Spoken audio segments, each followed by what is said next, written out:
right. By taking on the hard choices together, we made our choices better today.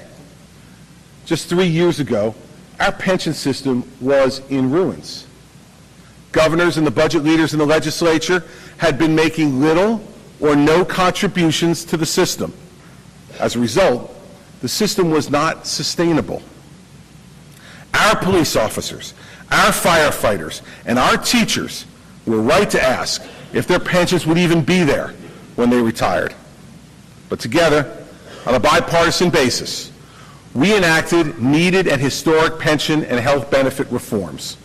Now, by making modest but important and sensible changes to retirement age and incentives, to COLAs, to contributions from government employees, we saved the taxpayers $120 billion and put the pension system on much more sound footing. And we have continued, under the leadership of Bob Grady, to invest wisely in a diversified fashion, outperforming most other states in America and even most large endowments. So today, our pension system is on a path to restored health. So I can say with confidence and some pride that this budget contains a record pension payment by the state, $1.675 billion for fiscal year 2014, the largest pension contribution ever made by the state of New Jersey.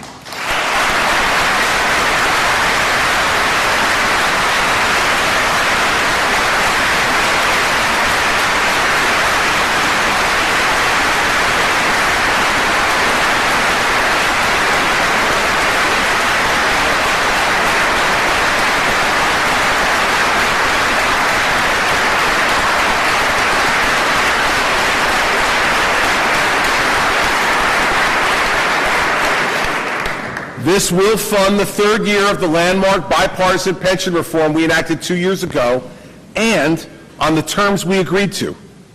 I got one message to those naysayers and the perpetual cynics who refused to fund the pension on their watch and then opposed our reforms in order to protect the moneyed special interests that support them.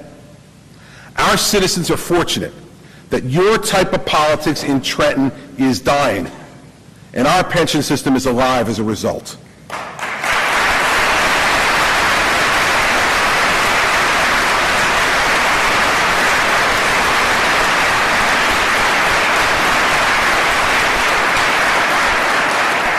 It is a key step in showing what can be done if we come together to face up to our long-term liabilities and to address them head-on in a spirit of principled cooperation. But here's a simple truth that everybody in this government knows. We cannot afford to do it. Why? In large part because of our pension and debt service costs. For fiscal year 2015, the increase in pension and debt service costs could amount to as much as nearly $1 billion. That's nearly $1 billion that we can't spend on education, that we can't invest in infrastructure improvement, that we can't use to put more cops on the street, that we won't have available to us to increase access to health care. Now, for those who would advocate higher income taxes like the ones I vetoed before, remember that the amount raised by that tax would not even cover the increase in our scheduled pension payment for next year and would undoubtedly make us less competitive in this fiercely competitive national job market. That situation, exciting choices to be made, but the resources not available to do them. These are the consequences of failing to engage in an attitude of choice. If we continue in an era where we believe we can choose everything, let me suggest to you that we're really choosing nothing.